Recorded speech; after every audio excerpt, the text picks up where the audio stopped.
We've come so far, and now let go.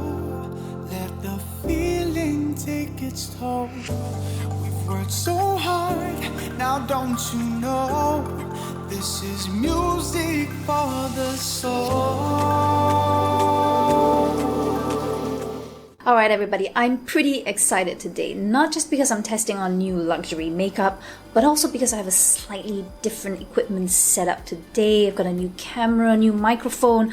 Hopefully this is just going to make the quality of the videos, the sound, everything a little bit better. Fingers crossed that everything's gonna look better than it did before. Back to the makeup that's got me all excited. Now, a while back, Dior launched their Forever Foundation and also their Forever Skin Glow formula. I was kind of curious about the Skin Glow, but at the point in time, I was testing so many other foundations that I just kind of gave this a miss and then ended up forgetting about it.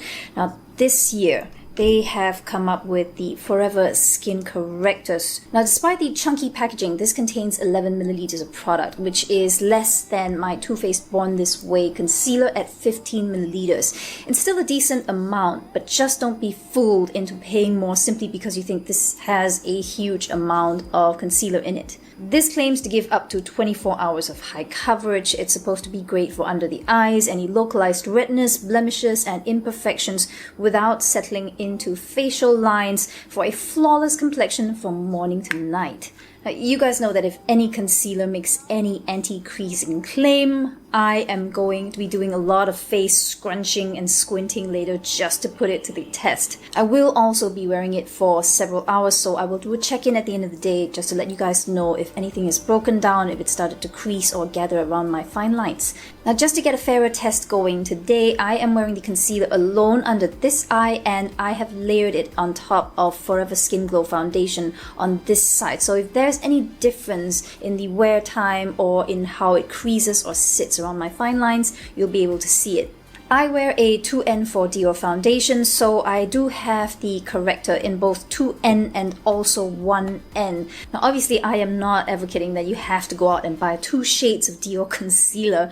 However, I do have significant discolorations under my eyes and also a little bit of darkness where my socket is sunken in. So I do need a skin matching, more pigmented shade of concealer to neutralize discolorations before I go in with a slightly lighter shade just in the hollows under the eyes and, around the folds of the nose, under the lip, just to brighten and reverse contour certain sunken areas.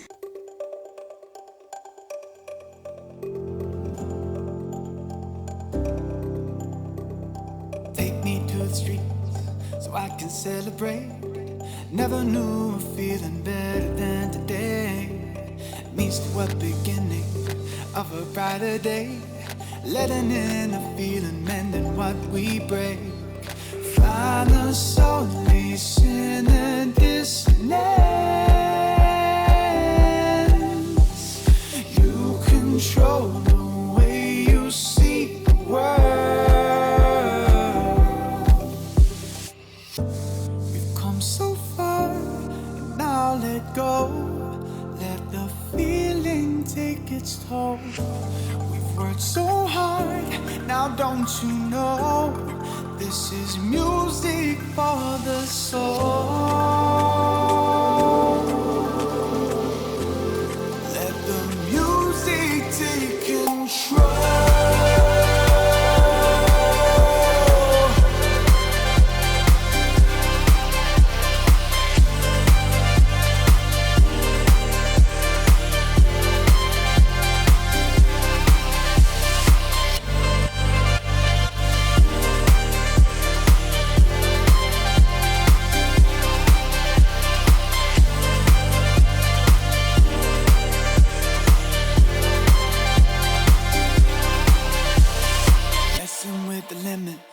Push away the pain. Life is a playground, you can play the game. Look to the horizon, the sun is on the way. Move till the nighttime, then we'll fade away. Find the solace in a dissonance. You control the way you see the world.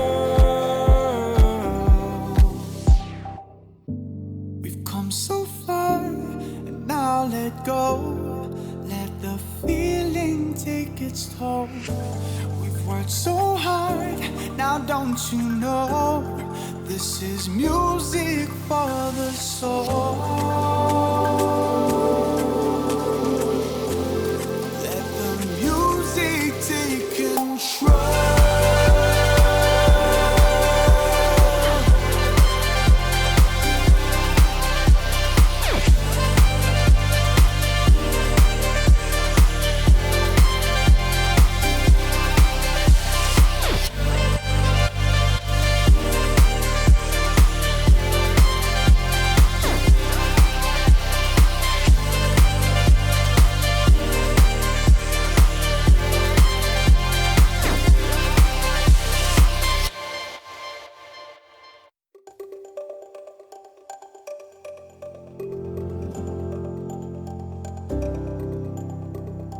Take me to the streets so I can celebrate.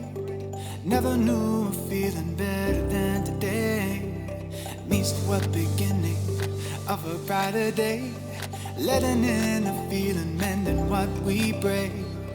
Find the solace in a dissonance. You control the way you see the world.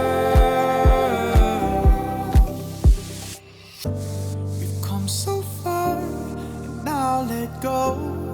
Let the feeling take its toll. We've worked so hard, now don't you know? This is music for the soul. Let the music take control.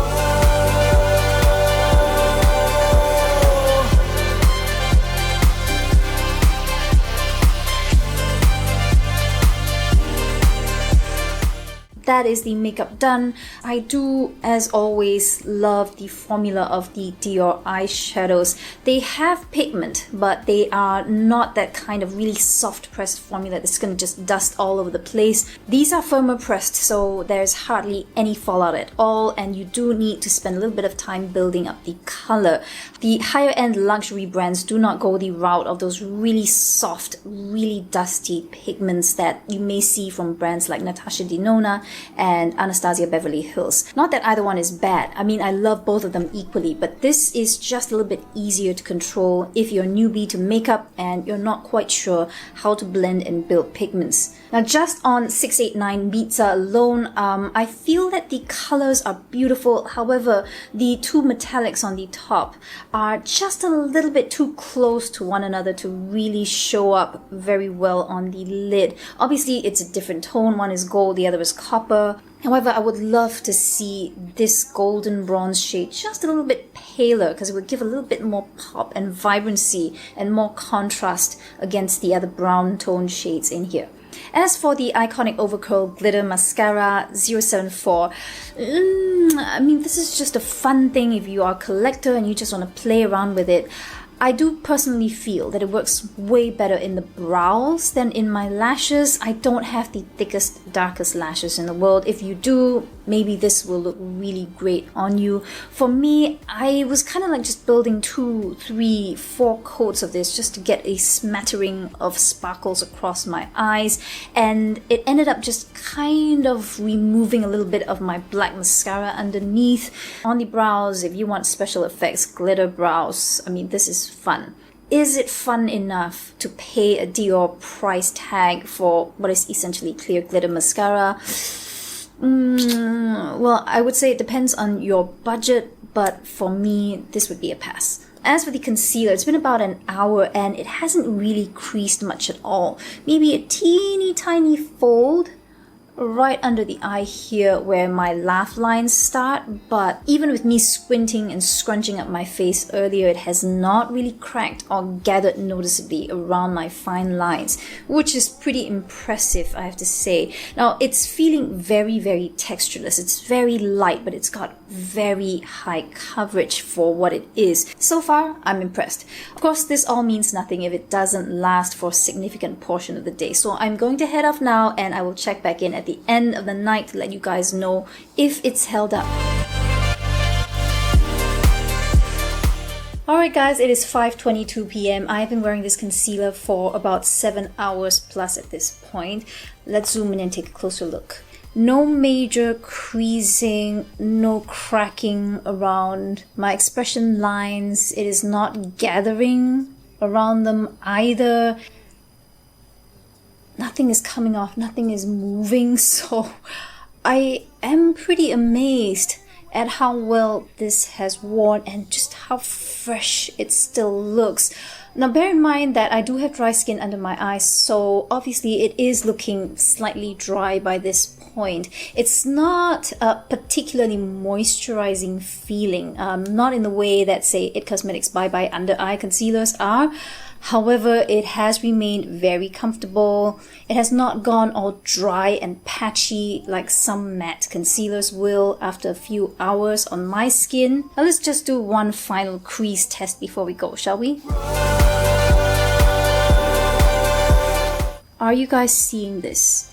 There are definitely a few expression lines around here where I smile, but it's really nothing major. This gets a huge thumbs up from me because it's really weightless and very textureless.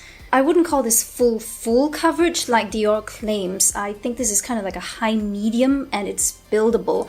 But for how textureless it sits on the skin and how seamless and airy it feels, I cannot recommend this enough. If you have slightly more mature skin or slightly drier skin, or you don't have very severe dark circles or discolorations to cover and you just want something that looks like no makeup, go and check this one out. If I have to name one other con besides the high price tag, it would be that this kind of chunky packaging with a thick doe foot applicator tends to have a lot of product gathering around the sides of the applicator. So as you're going in and out, I mean, this very quickly gets messy.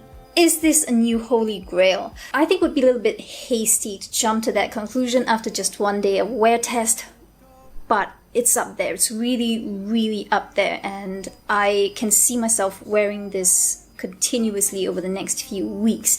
But whether it is the new holy grail or not, I guess you'll just have to wait a few more weeks for me to really put this through the test, and then I'll let you guys know. Anyway, that's my very quick one-day wear test. I'm loving this right now, but if you have used it over the past few months, please let me know your thoughts on it in the comments below. As always, I hope you guys had fun, and I will see you in the next video. Bye! We've come so far, and now let go. Let the feeling take its toll. We've worked so hard, now don't you know? This is music for the soul.